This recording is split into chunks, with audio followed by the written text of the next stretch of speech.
चलिए, अपना अगला टॉपिक जो है वो क्या है, जे थॉम्सन का एक्सपेरिमेंट है। जो कि इलेक्ट्रॉन का स्पेसिफिक चार्ज यानी विशिष्ट आवेश निकालने का उन्होंने अपना एक एक्सपेरिमेंट दिया था। इसके पहले क्या है, जो कैथोड रे एक्सपेरिमेंट हुआ था, ठीक है ना, कैथोड किरण जो एक्सपेरिमेंट हुआ था जिसमें इलेक्ट्रॉन पार्टिकल का यानी इलेक्ट्रॉन कण का क्या किया गया था, डिस्कवरी किया गया था, खोज की गई थी, ठीक है ना। फिर जो मिलिगन थे उन्होंने अपने ऑयल ड्रॉप मेथड द्वारा क्या किया है, उन्होंने चार्ज ऑफ इलेक्ट्रॉन यानी कि इलेक्ट्रॉन में आवेश की मात्रा क्या की है, उन्होंने निकाली थी अपने एक्सपेरिमेंट के थ्रू, ठीक है। तो ये दो जो एक्सपेरिमेंट हो चुके थे, ठीक है ना, तो उनके द्वारा इलेक्ट्रॉन के दो प्रॉपर्टी के बारे में तो पता चल चुका है। इलेक्ट्रॉन का क्या है कि पहला कि इलेक्ट्रॉन जो पार्टिकल होता है, ठीक है ना, तो जो मतलब जो मैटर होते हैं, कोई भी मैटर हो, पदार्थ हो, तो कैथोड रे एक्सपेरिमेंट के द्वारा ये पता चला कि किसी भी प्रकार के पार्टिकल का जो इलेक्ट्रॉन होता है वो क्या होता है, फंडामेंटल पार्टिकल होता है, ठीक है, क्लियर। और जो ऑयल ड्रॉप मेथड द्वारा जो मिलिकन ने जो अपना ऑयल ड्रॉप मेथड दिया था, तो उससे उन्होंने क्या निकाला था, इलेक्ट्रॉन में कितना चार्ज होता है, उन्होंने ये पता किया था, ठीक है, मतलब कि निगेटिव चार्ज होता है और कितना होता है ये पता किया था, ठीक। अब इस एक्सपेरिमेंट में थॉम्सन एक्सपेरिमेंट ने क्या किया है कि कैथोड रे एक्सपेरिमेंट को ही उन्होंने क्या किया है, रिपीट किया है, बस थोड़ा सा क्या किया है, उसमें बदलाव किया है। और उसके उन्होंने अपने उस एक्सपेरिमेंट द्वारा क्या किया है, इलेक्ट्रॉन का स्पेसिफिक चार्ज यानी विशिष्ट आवेश क्या किया, उन्होंने निकाला है।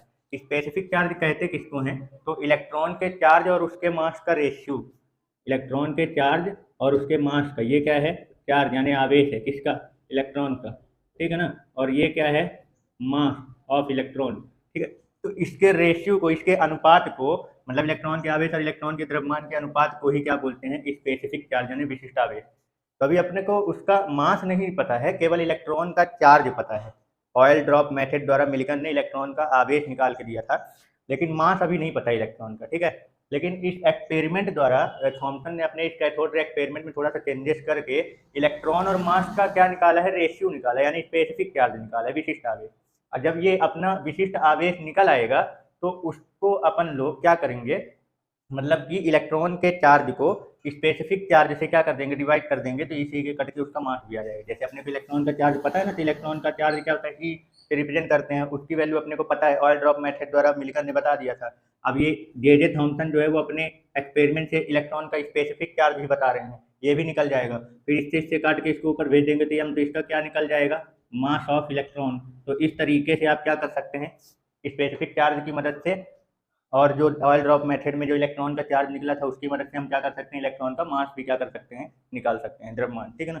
तो चलिए समझते हैं कि इन्होंने अपने एक्सपेरिमेंट में क्या चेंजेस किया है और कैसे इन्होंने इसको निकाला है। तो देखिए, अब जो कैथोड रे एक्सपेरिमेंट था वही सारी चीजें हैं, बस थोड़ा सा ये चेंजेस किया गया है कि जो कैथोड रे एक्सपेरिमेंट था उसमें जो ये मैग्नेट ये जो लगा हुआ है, ये यहाँ पे मैग्नेट और यहाँ पे दो डिफ्लेक्टिंग प्लेट लगे हुए हैं, यानी पॉजिटिव और निगेटिव वाले दो प्लेट लगा दिए गए, ये नहीं लगा हुआ था। तो जब ये नहीं लगा था तो जो कैथोड रे एक्सपेरिमेंट चल रहा था तो उसमें क्या होता था, ये जो कैथोड और एनोड हैं इनके बीच में क्या है, हाई वोल्टेज का जो पोटेंशियल डिफरेंस बना के रखते हैं, तो इसके कारण क्या होता है, इसमें कैथोड से क्या निकलते थे, इलेक्ट्रॉन, कैथोड रे निकलती थी, और वो जाके सीधे सामने यहाँ पे ये जो अपने पास फ्लूरोसेंस स्क्रीन जो लगा हुआ है, ये क्या है, ये कांच की एक नली है, ठीक है ना, और ये सामने क्या है, कांच की नली में यानी ग्लास में क्या किया गया है, यहाँ पे एक फ्लूरोसेंस स्क्रीन यानी प्रतिदीप्त पर्दा लगाया गया है, जिसमें जिंक सल्फाइड की क्या लगी होती है, लेयर लगी होती है। इससे होता क्या है कि कोई भी पार्टिकल जब उससे जाके टकराता है तो उसमें क्या होते हैं, स्पॉट बनते हैं, और वो क्या होता है, थोड़ा सा लाइटिंग, मतलब कि लाइट जो होती है वो उत्पन्न होती है वहाँ पे, जिससे अपने को ये पता चल जाता है कि पार्टिकल कहाँ पे आके टकरा रहे हैं। तो जहाँ पे उसका स्पॉट बनेगा, जहाँ पे लाइटनिंग आएगी, वहीं पे मतलब पार्टिकल क्या हो रहे हैं, टकरा रहे हैं, ठीक है।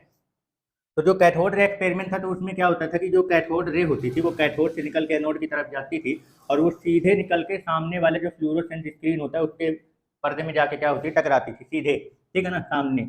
ये तो इससे ये पता लगा दिया गया कि जो कैथोड रे होती हैं, इलेक्ट्रॉन होती है, वो हमेशा स्ट्रेट लाइन में क्या करती हैं, ट्रेवल करती हैं, ठीक है। तो ये कहाँ आके टकरा रहे थे, यहाँ पे, मान लीजिए पॉइंट ए है, मान लेते हैं कि ये जहाँ टकरा रहा है ये वाला पॉइंट, आप क्या कर लो, इनको कुछ पॉइंट दे देते हैं, ये मैं मान लेता हूँ ए है, ये बी है और ये पॉइंट सी है, ठीक, क्लियर। ये पॉइंट अपन मान लेते हैं ए है, ये बी, और इस पॉइंट को अपन क्या मान लेते हैं, सी है, ठीक। तो पहले क्या होता था, जब इसमें कोई भी मैग्नेट या इलेक्ट्रिक, मतलब ये इलेक्ट्रिक फील्ड, यहाँ पे ये मैग्नेट लगा के चुंबकीय क्षेत्र बनाया गया है, चुंबक लगा के इसमें एक चुंबकीय क्षेत्र तैयार किया गया है, और ये डिफ्लेक्टिंग प्लेट यानी प्लस और माइनस की प्लेट लगा के इसके बीच में विद्युत क्षेत्र भी तैयार किया गया है। लेकिन जो कैथोड रे एक्सपेरिमेंट था उसमें ना कोई विद्युत क्षेत्र लगा हुआ था, ना ही मैग्नेटिक फील्ड यानी चुंबकीय क्षेत्र लगा हुआ था। तो ये जो कैथोड रे होती थी या इलेक्ट्रॉन जो होते थे वो सीधे क्या होते हैं, कैथोड से निकल के एनोड साइड जाके उसके सामने फ्लूरोसेंस स्क्रीन में यानी पर्दे में क्या होती थी, टकराती थी, और सामने ही आके सीधे क्या होता था, लाइटनिंग उत्पन्न होती थी, जिससे ये बता दिया गया कि ये स्ट्रेट लाइन में ट्रेवल करता है। लेकिन जे थॉमसन ने अपने एक्सपेरिमेंट में थोड़ा सा चेंजेस किया। उन्होंने वही कैथोड रे एक्सपेरिमेंट को ही लेके उन्होंने क्या किया, अपने एक्सपेरिमेंट में दो चीज क्या कर दी, बदलाव कर दी। उन्होंने मैग्नेटिक फील्ड लगा दिया और क्या बना दिया, इलेक्ट्रिक फील्ड भी लगा दिया। मतलब मैग्नेट लगा दिया और दो चार्ज के प्लेट, हाई पोटेंशियल डिफरेंस वाले प्लेट भी लगा दिए यहाँ पे इसी स्क्रीन पे, ठीक है ना। तो इससे हुआ क्या, तो देखो इन्होंने क्या किया, पहले तो मैग्नेटिक, ये जैसे मैग्नेट है, जब मैग्नेट इन्होंने जब क्या किया इन्होंने, ये जो चार्ज फ्लो हो रहा है तो इस ट्यूब के सामने इन्होंने क्या किया, मैग्नेट लाया। ये मैग्नेट का मान लो ये नॉर्थ पोल है, ये क्या है मैग्नेट का नॉर्थ पोल, और ये क्या है मैग्नेट का चुंबक का मान लो साउथ पोल, ठीक है ना, उत्तरी ध्रुव और दक्षिणी ध्रुव, ठीक। तो जैसे ही मैग्नेट इसके बीच में, ट्यूब के बीच में क्या है लाके रखते हैं, तो नॉर्थ से साउथ की ओर इसके ट्यूब से होकर मैग्नेटिक फील्ड क्या होती है, पास होती है, यानी चुंबकीय क्षेत्र क्या होता है, बनता है। तो उसके कारण देखा गया जैसे ही मैग्नेटिक फील्ड या चुंबक लाके रखते हैं तो जो इलेक्ट्रॉन जो आ रहा था वो सीधे ना जाके नीचे साइड डिफ्लेक्ट होकर यहाँ पे टकरा रहा था। मतलब कि यहाँ पे क्या हो रहा है, आके टकरा रहा, और यहाँ पे लाइटनिंग उत्पन्न हो रही थी। तो जे थॉमसन ने ये बताया कि अगर अपन क्या कर देते हैं, जो इलेक्ट्रॉन होता है वो मैग्नेटिक फील्ड यानी चुंबकीय क्षेत्र से क्या होता है, प्रभावित होता है, ठीक है ना। मतलब कि जो इलेक्ट्रॉन का मोशन होता है, जो गति होती है, वो चुंबकीय क्षेत्र से क्या होती है, प्रभावित होती है, मैग्नेटिक फील्ड से, ठीक है। क्लियर हो गया। मतलब कि अगर अपन इलेक्ट्रॉन जैसे नॉर्मल क्या कर रहा हो, स्ट्रेट लाइन में मूव कर रहा हो, और अगर मैं वहां पे ले जाके उसके बगल में क्या बना दूं, मैग्नेटिक फील्ड जाके लगा दूं, तो उसका डायरेक्शन जो है मोशन का वो क्या हो जाएगा, चेंज हो जाएगा। और इसमें डिफ्लेक्शन यानी विचलन उतना, ये अपने पथ से उतना ही ज्यादा डेविएट होगा, उतना ही ज्यादा डिफ्लेक्ट होगा यानी विचलित होगा। जितना ज्यादा मैग्नेटिक फील्ड की इंटेंसिटी जितनी ज्यादा होगी उतना ही ज्यादा इसमें क्या होगा, डिफ्लेक्शन होगा। समझ गए। तो पहला पॉइंट तो उन्होंने ये पकड़ लिया कि जो मैग्नेट होता है, तो मैग्नेटिक फील्ड के कारण इलेक्ट्रॉन का जो मोशन होता है, मोबिलिटी जो होती है वो क्या हो जाती है, चेंज हो जाती है, ठीक है ना, उसका डायरेक्शन क्या हो जाता है, चेंज हो जाता है।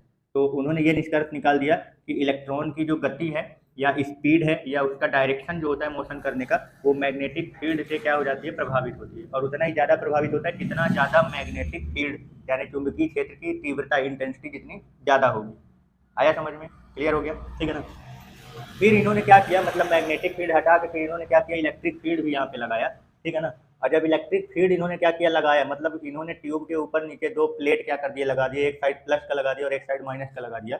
और जैसे ही इन्होंने क्या किया, ये प्लेट लगाया, तो फिर से इलेक्ट्रॉन जो है वो सीधे ना डेविएट होके, वो सीधे ना जाके वो फिर से अपने पथ से क्या हो गया, डेविएट हो गया, और पॉजिटिव साइड जाके डेविएट होके यहाँ पे टकरा रहा था। मतलब इसका जो लाइटनिंग उत्पन्न हो रही थी फ्लूरोसेंस स्क्रीन में, वो यहाँ पे आ रही थी, ठीक है ना। तो इसका मतलब ये हो गया कि इलेक्ट्रॉन का जो मोशन होता है या गति करने की जो दिशा होती है, वो इलेक्ट्रिक फील्ड यानी विद्युत क्षेत्र के कारण भी क्या हो जाती है, प्रभावित हो जाती है। ये बीच में जो प्लस और माइनस का प्लेट लगाया गया है, तो ये प्लस वाला जो होता है ये पॉजिटिव है और ये माइनस वाला निगेटिव है। तो जो इलेक्ट्रिक फील्ड यानी विद्युत क्षेत्र की दिशा होती है वो प्लस से माइनस की तरफ होती है, ठीक है। तो क्या होता है, जैसे इलेक्ट्रिक फील्ड लगाया तो वैसे ही इस पे इलेक्ट्रॉन का जो मोशन था वो चेंज होकर डेविएट होकर किधर साइड हो गया, जिधर साइड प्लस है उसके ऊपर साइड चला गया और वहां जाके टकरा रहा था। तो उन्होंने दूसरा रिजल्ट निकाला अपने इस एक्सपेरिमेंट से। उन्होंने बताया कि इलेक्ट्रॉन का जो मोशन होता है या गति करने की स्पीड और जो डायरेक्शन होती है, वो इलेक्ट्रिक फील्ड के कारण भी क्या होती है, प्रभावित होती है, यानी चेंज हो जाती है, डेविएट हो जाती है, ठीक है। उतना ही ज्यादा उसमें डेविएशन होगा, मतलब उसमें उसके पथ में उतना ही ज्यादा विचलन होगा। ये इतना, जैसे मान लो यहाँ से है तो ये जितना जितना ज्यादा इसके बीच में आप इलेक्ट्रिक फील्ड बनाओगे, मतलब इसका प्लस और माइनस का चार्ज जितना ज्यादा बढ़ाओगे, या ये बोल सकते हैं पोटेंशियल डिफरेंस यानी विभवांतर जितना ज्यादा हम बनाएंगे इसके बीच में, तो ये इलेक्ट्रॉन का विचलन भी उतना ही ज्यादा होगा, ये उतना ही ज्यादा क्या होगा, डेविएट होगा। तो यानी इलेक्ट्रॉन की मोबिलिटी यानी कि जो इलेक्ट्रॉन की गति होती है वो चुंबकीय क्षेत्र और विद्युत क्षेत्र दोनों से क्या होती है, प्रभावित होती है, और उतनी ज्यादा प्रभावित होगी जितना ज्यादा इनकी क्षमता यानी इंटेंसिटी, इनके फील्ड यानी विद्युत क्षेत्र चुंबकीय क्षेत्र की तीव्रता, इंटेंसिटी जितनी ज्यादा होगी, इनका डिफ्लेक्शन जो होगा यानी विचलन जो होगा इलेक्ट्रॉन के मोशन का, उतना ही ज्यादा होगा। तो समझ में आया यहाँ तक कि इन्होंने अपने एक्सपेरिमेंट में क्या चीज पता किया है। अब ये जिन जिन फील्ड से प्रभावित हो रही है, कोई भी चीज जो होती है वो अपने आप तो मोशन करती नहीं या डायरेक्शन चेंज करती नहीं जब तक कि उस पर कोई फोर्स ना लग रहा हो, ये चीज़ ध्यान रखना कि कोई भी पार्टिकल जो है अपनी स्पीड, अपना डायरेक्शन, अपना मोशन जो है वो तब तक नहीं चेंज करता, अपनी गति वो तब तक नहीं बदलती है जब तक कि उस पर कोई एक्सटर्नल फोर्स यानी बाह्य बल काम ना कर रहा हो, ठीक है ना। तो अगर चुंबकीय क्षेत्र को लाने में, मैग्नेट को यहाँ पे लाने में अगर इस इलेक्ट्रॉन का डायरेक्शन चेंज हो रहा है, इलेक्ट्रिक फील्ड को लाने में अगर इलेक्ट्रॉन का डायरेक्शन या मोशन चेंज हो रहा है, तो इसका मतलब ये हो गया कि चुंबकीय क्षेत्र और ये विद्युत क्षेत्र के कारण इलेक्ट्रॉन पर जो है वो फोर्स लग रहा है, कोई ना कोई बल लग रहा है, जो इसको अलग अलग डायरेक्शन में क्या है लेके जा रहा है।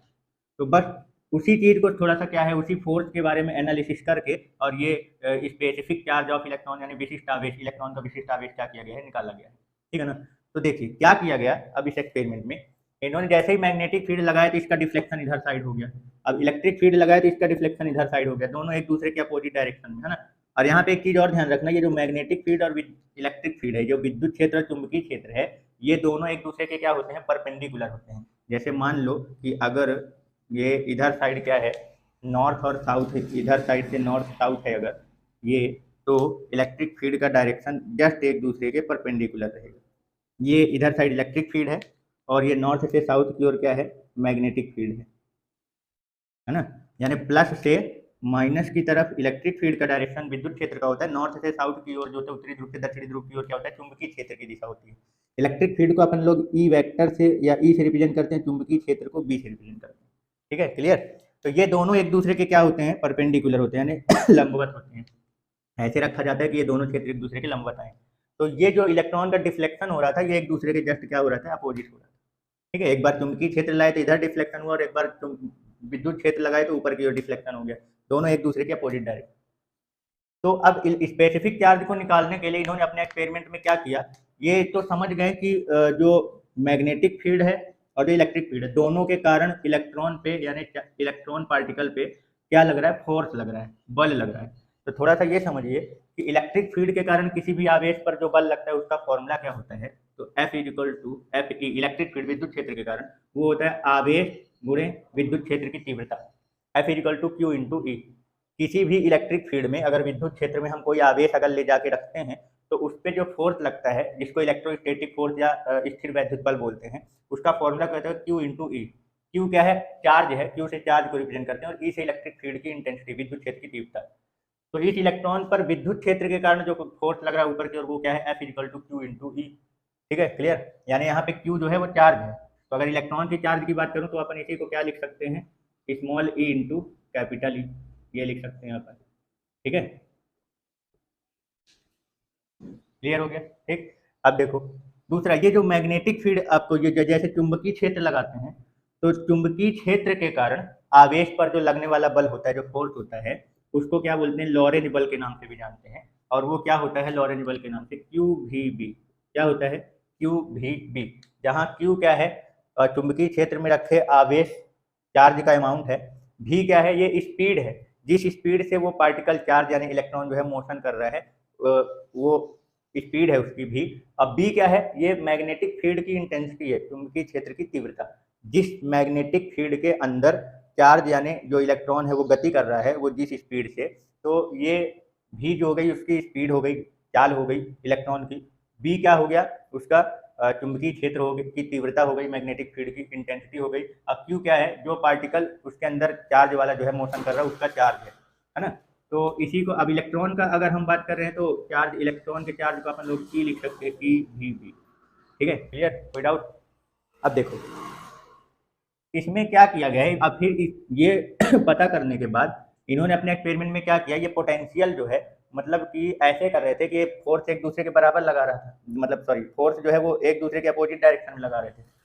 तो इसका पोटेंशियल मतलब जो है वो ऐसे रखा गया, मतलब कि ये जो डिफ्लेक्शन प्लेट है इसके बीच का पोटेंशियल इतना रखा गया कि दोनों के द्वारा लगाया गया फोर्स क्या हो जाए, बराबर हो जाए, ऊपर और नीचे की ओर लगने वाला फोर्स क्या हो, बराबर। तो जब इलेक्ट्रॉन पर ऊपर और नीचे साइड दोनों साइड लगने वाला फोर्स अगर क्या हो जाएगा, इक्वल हो जाएगा, जैसे इक्वल हो जाएगा तो इलेक्ट्रॉन फिर से ये इलेक्ट्रोस्टैटिक फोर्स और ये मैग्नेटिक फील्ड का जो फोर्स, लॉरेंज फोर्स जो लग रहा है, एक स्थिर विद्युत बल और एक लॉरेंज बल जो इस पे लग रहा है, वो दोनों एक दूसरे के अपोजिट डायरेक्शन में यहाँ पे लग रहे हैं। तो क्या किया गया, इसका इलेक्ट्रिक फील्ड और मैग्नेटिक फील्ड इतना बनाया गया, इतना रखा जा रहा है कि इस पे लगने वाला जो फोर्स अपोजिट डायरेक्शन में वो क्या हो जाए, बराबर हो जाए। तो जो इलेक्ट्रॉन है ये वापस इधर ए और सी में न टकरा के आके सीधे कहाँ होंगे, बी में टकराएंगे। कहाँ पे आके टकराएंगे, बी में आके टकराएंगे। समझ गए। तो इस टक्कर से क्या चीज पता चलती है, तो देखो यहाँ पे जैसे ही अपन इसको क्या करेंगे, बराबर करेंगे, तो F E equal to F B अगर करूंगा तो इसमें क्या आ जाएगा, एफ ई कितना दे रखा है, एफ ई इक्वल टू ये वाला इलेक्ट्रॉन के लिए रखे हैं, ई इंटू कैपिटल ई बराबर F B equal to E into भी बी। तो ये ई से ई कैंसिल होके अपन इसका क्या निकाल लेंगे, स्पीड। यानी कि जिस इलेक्ट्रिक फील्ड और मैग्नेटिक फील्ड के बीच में इलेक्ट्रॉन को अपन मोशन करा रहे हैं और उस पर लगने वाला फोर्स अगर बराबर हो तो अपन उसकी स्पीड क्या कर सकते हैं, निकाल सकते हैं। और उसकी स्पीड जो होगी वो इलेक्ट्रिक फील्ड और मैग्नेटिक फील्ड के इंटेंसिटी यानी विद्युत क्षेत्र की तीव्रता और चुंबकीय क्षेत्र की तीव्रता के अनुपात यानी रेशियो के क्या आएगा, बराबर आएगा। तो इस एक्सपेरिमेंट से इन्होंने पहले इसका क्या निकाल लिया, स्पीड निकाल लिया, स्पीड ई अपॉन बी। यहाँ तक कोई डाउट, ठीक है ना, क्लियर हो गया कैसे निकाला इन्होंने। क्या किया इन्होंने, विद्युत क्षेत्र और ये जो चुंबकीय क्षेत्र रखा गया है, तो इतने अमाउंट में इसको रखा गया कि दोनों फील्ड के कारण इलेक्ट्रॉन पर अपोजिट डायरेक्शन में लगने वाला फोर्स क्या हो जाए, बराबर हो जाए। इतना पोटेंशियल इलेक्ट्रिक फील्ड का और इतना मैग्नेटिक फील्ड आपको ऐसा लेना है, उतनी तीव्रता वाला कि दोनों के द्वारा इस पर लगाया गया फोर्स क्या हो जाए, इक्वल हो जाए। और कैसे पता चलेगा कि दोनों के द्वारा लगाया गया फोर्स बराबर है कि नहीं, तो ये इधर उधर ना डिफ्लेक्ट करके इलेक्ट्रॉन वापस सीधा जाके बी में क्या होगा, टकराएगा सामने। ठीक है, इससे ये पता चल जाएगा कि इस पे लगने वाला फोर्स जो है वो बराबर है। अगर फोर्स अनबैलेंस होगा तो जिसका फोर्स ज्यादा होगा इलेक्ट्रॉन उधर ही साइड जाके क्या होगा, डिफ्लेक्ट हो गया। समझ गए, क्लियर हो गया। तो फिर इसको आपस में बराबर करके इन दोनों फोर्स को आपस में इक्वल करके हमने क्या निकाल लिया, इलेक्ट्रॉन की स्पीड। क्या निकाल लिया हमने, इलेक्ट्रॉन की स्पीड। क्या है, v equal to E upon B, electric field intensity और मैग्नेटिक फील्ड इंटेंसिटी, विद्युत क्षेत्र की तीव्रता और चुंबकीय क्षेत्र की तीव्रता के अनुपात के बराबर आ रहा है। क्लियर हो गया, ठीक है। चलो अब आगे समझते हैं फिर आगे क्या एक्सपेरिमेंट इसका किया गया। तो देखो इसके बाद क्या है, इसमें जो यहाँ पे ये जो ये जो हम यहाँ से कैथोड से जो इलेक्ट्रॉन निकल रहा है, तो एक्चुअली में जब हम इसके बीच में हाई पोटेंशियल क्या किए थे, लगाए थे, पता ही होगा 10,000 जो कैथोड रे एक्सपेरिमेंट होता है उसमें पोटेंशियल डिफरेंस दोनों इलेक्ट्रोड के बीच में यानी कैथोड और एनोड के बीच में कितना लगाते हैं, हाई वोल्टेज का सोर्स 10,000 वोल्ट का पोटेंशियल डिफरेंस बनाते थे, 10,000 वोल्ट का भी विभवांतर रखते थे, है ना, क्लियर। और जो अंदर का प्रेशर रखा जाता था वो कितना रखा जाता था, 0.0001 ATM के समथिंग का उसमें क्या करते थे, दाब रखते थे। तब जाके इसमें से मतलब जो अंदर गैस भरी हुई है उससे इलेक्ट्रॉन निकलता था और कैथोड से एनोड की ओर जाता था, है ना, क्लियर है। जो कैथोड रे एक्सपेरिमेंट है, तो वही एक्सपेरिमेंट यहाँ पे भी किया जा रहा है। तो जो हम यहाँ पे ये पोटेंशियल डिफरेंस बना रहे हैं, तो वो जो चार्ज जो है जो उसके इस पोटेंशियल डिफरेंस यानी 10,000 वोल्ट और जो इसमें क्या हो गया, एक प्रेशर हमने लगा के रखा था उसके कारण ये मोशन में आ गया या इलेक्ट्रॉन जो है वो एटम को छोड़ के बाहर निकल के मोशन करने लग गया। तो एक्चुअली में हम यहाँ पे जो पोटेंशियल एनर्जी हम यहाँ पे जो सॉरी जो हम यहाँ पे जो पोटेंशियल डिफरेंस यानी विभवांतर बना रहे हैं उसके कारण इलेक्ट्रॉन पे क्या होता है, थोड़ा पोटेंशियल एनर्जी जो होती है वो स्टोर होती है। अब वही पोटेंशियल एनर्जी से फिर क्या हो जाता है, इलेक्ट्रॉन जो होता है वो क्या होता है, उसको मोशन मिलता है, मतलब गति करने के लिए ऊर्जा मिलती है उसी पोटेंशियल एनर्जी से, जिसको काइनेटिक एनर्जी बोलते हैं। यानी स्थितिज ऊर्जा से उसको गति करने की क्या होती है, एनर्जी मिलती है, और जो गतिज ऊर्जा में कन्वर्ट हो जाता है जब मोशन करता है तो, ठीक है। तो पहले तो हम लोग पोटेंशियल डिफरेंस क्या करने बना रहे हैं, पोटेंशियल डिफरेंस जीरो से फिर बढ़ाते बढ़ाते बढ़ाते बढ़ाते कहाँ ले जा रहे हैं, धीरे धीरे बढ़ाते बढ़ाते 10,000 वोल्ट तक ले गए। तो 10,000 वोल्ट तक ले जाने में जो अभी उस पर इलेक्ट्रॉन को निकालने के लिए एटम से जो पोटेंशियल उस पर वर्क कर रहा है, तो वो वर्क अभी उस पर पोटेंशियल एनर्जी यानी स्थितिज ऊर्जा के रूप में क्या है, स्टोर हो रहा है। अब फिर वो क्या होता है, जैसे ही वो इलेक्ट्रॉन निकलता है तो जितनी पोटेंशियल एनर्जी में वो बाहर निकल आता है उसी एनर्जी से फिर वो क्या हो जाता है, गति करने लगता है, यानी उसको गतिज ऊर्जा काइनेटिक एनर्जी मिल जाती है। तो वही पोटेंशियल एनर्जी को काइनेटिक एनर्जी के बराबर कर दिया जाता है। तो पोटेंशियल एनर्जी यानी स्थितिज ऊर्जा का सूत्र जो होता है वो क्या होता है, तो हम जिस चार्ज को जितने पोटेंशियल डिफरेंस बना के हम क्या कर रहे हैं उसको, जितना पोटेंशियल डिफरेंस यानी विभवांतर, तो मान लेता हूँ यहाँ पे कितने का पोटेंशियल डिफरेंस बना हुआ है, v का, कितने का, v का, और हम किसको मोशन में ला रहे हैं, इलेक्ट्रॉन को। तो जो पोटेंशियल एनर्जी का फॉर्मूला होता है, या ये बोल सकते हो कि यहाँ पे कितनी एनर्जी जो है, जितना पोटेंशियल डिफरेंस हमने बनाया था विभवांतर, जिसके कारण इलेक्ट्रॉन जो है वो एटम को छोड़ के बाहर निकला और मोशन में आ गया, तो उसको कितनी एनर्जी लगी उसको बाहर निकालने में, तो वो भी आप बोल सकते हो इसको। तो ये क्या हो जाएगी, कितनी एनर्जी होती है, तो फॉर्मूला क्या होता है, Q into V, Q into V. और इस फॉर्मूले को ऐसे भी समझा जाता है कि Q चार्ज को एक्सेलरेट करने के लिए, गति करने के लिए, गति में लाने के लिए जितना पोटेंशियल एनर्जी लगाया जाता है वो उसकी काइनेटिक एनर्जी भी कहलाती है। तो यही ऊर्जा काइनेटिक है, मतलब इतनी ऊर्जा लेके वो क्या हो रहा है, गति में आ रहा है ना, मोशन में आ रहा है, तो यही ऊर्जा काइनेटिक एनर्जी के बराबर हो जाएगी। तो अपन काइनेटिक एनर्जी का फॉर्मूला यानी गतिज ऊर्जा का सूत्र क्या लिखते हैं, हाफ एम वी का स्क्वायर। क्या लिखते हैं, हाफ एम वी का स्क्वायर। तो मतलब यही वाला जो इलेक्ट्रोस्टैटिक एनर्जी है, यानी ये जो विद्युत ऊर्जा है, इसी विद्युत ऊर्जा से को लेके इलेक्ट्रॉन क्या कर रहा है, गति कर रहा है। और गतिज ऊर्जा में क्या हो रही है, उसकी जो इलेक्ट्रोस्टैटिक एनर्जी है, या मतलब कि जो विद्युत ऊर्जा है, इसको आप इलेक्ट्रोस्टैटिक एनर्जी भी बोल सकते हो। क्यों, क्योंकि हम यहाँ पे क्या कर रहे हैं, इसमें पोटेंशियल डिफरेंस वगैरह लगा के उसको क्या कर रहे हैं, मोशन मिला रहे हैं इलेक्ट्रॉन को। तो ये आप इसके इस पोटेंशियल एनर्जी को इलेक्ट्रोस्टैटिक एनर्जी यानी विद्युत ऊर्जा भी क्या कर सकते हो, बोल सकते हो। ठीक है। तो जो चार्ज होता है यानी आवेश की जो विद्युत ऊर्जा होती है वो क्या होती है, फॉर्मूला Q इंटू वी, जहाँ Q क्या है, चार्ज आवेश, अभी क्या है, पोटेंशियल डिफरेंस यानी विभवांतर। जिस पोटेंशियल डिफरेंस से वो चार्ज क्या हो रहा है, एक्सेलरेट हो रहा है, गति कर रहा है, वो विभवांतर है। अब इसी एनर्जी को लेके इलेक्ट्रॉन क्या होगा, मोशन में आएगा, गति में आएगा। तो वही एनर्जी किसमें कन्वर्ट होगी, उसकी काइनेटिक एनर्जी में, यानी गतिज ऊर्जा। तो इन दोनों को जैसे ही आपस में क्या करते हैं, हम बराबर कर देते हैं, तो ये क्या हो जाता है, Q इंटू कैपिटल V बराबर क्या हो जाएगा, हाफ एम वी स्क्वायर। अभी अपन इलेक्ट्रॉन के लिए बात करें तो हम यहाँ चार्ज की जगह क्या ले सकते हैं, इलेक्ट्रॉन का चार्ज। Q की जगह अपन क्या ले सकते हैं, इलेक्ट्रॉन ले सकते हैं। ठीक है ना। तो अब देखो, हमको क्या निकालना था, स्पेसिफिक चार्ज निकालना था, विशिष्ट आवेश इलेक्ट्रॉन का, मतलब इलेक्ट्रॉन के आवेश और इलेक्ट्रॉन के द्रव्यमान का अनुपात। तो इसको मास को क्या कर लो, इलेक्ट्रॉन की इधर ला लो, ठीक है ना, और इसको क्या करके ले जाओ, हाफ ये V square upon capital V. ठीक है ना, ये वी क्या है, स्पीड है, जो हमने क्या निकाला था, इसके पहले हमने क्या निकाला था, दोनों फोर्स को आपस में बराबर करके निकाला था ना, एफ इजिकल टू ये इलेक्ट्रोस्टैटिक क्यू ई। ठीक है ना, इसको क्या किए थे, एफ ई को एफ बी के बराबर करके निकाले थे ना। तो ये क्या था, क्यू इंटू ई, क्यू की जगह क्या लिखे थे, ई, और ये क्या था, क्यू वी बी, तो ई वी बी लिखे थे, ई से ही कैंसिल, तो वी बराबर क्या हो गया था, E upon V. Electric field और मैग्नेटिक फील्ड के रेशियो के बराबर आता है स्पीड। तो अपन इस भी की जगह क्या लिख सकते हैं, ई अपॉन बी लिख सकते हैं ना, ये भी बराबर जो ई अपॉन बी आ रहा है, तो इसी की जगह पे क्या करना है, अपने को लिखना है। तो E upon M equal to 1/2, इसकी जगह अपन क्या लिखेंगे, ई अपॉन बी। स्क्वायर लगाए तो दोनों में स्क्वायर लग जाएगा, E square upon B square into capital B. Clear हो गया, समझ में आया। तो इस तरीके से स्पेसिफिक चार्ज का क्या निकल के आ गया, फॉर्मूला ई अपॉन एम का।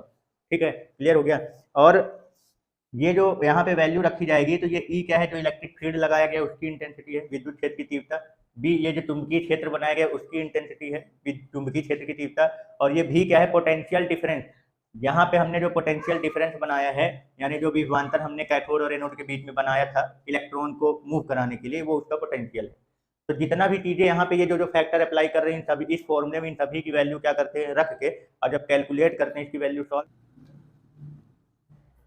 तो इसकी वैल्यू जो निकल के आती है वो कितनी आती है, ई अपॉन एम का जो मान निकल के आता है वो कितना आता है, इसकी वैल्यू सभी को रखने के बाद इसकी जो वैल्यू निकल के आ रही थी वो 1.75 गुणे 10⁻11 के समथिंग इसकी वैल्यू आ रही थी।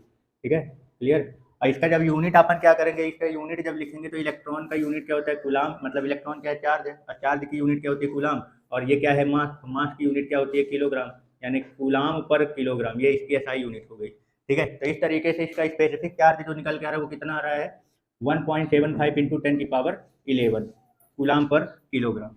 ठीक है, तो इस तरीके से जे थॉमसन ने क्या किया, इलेक्ट्रॉन का स्पेसिफिक चार्ज यानी विशिष्ट आवेश का क्या किया था, कैलकुलेशन। और फिर इसी के बाद जैसे मिलिकन ने ऑयल ड्रॉप मेथड द्वारा क्या किया था, इलेक्ट्रॉन का चार्ज फाइंड किया था, आवेश।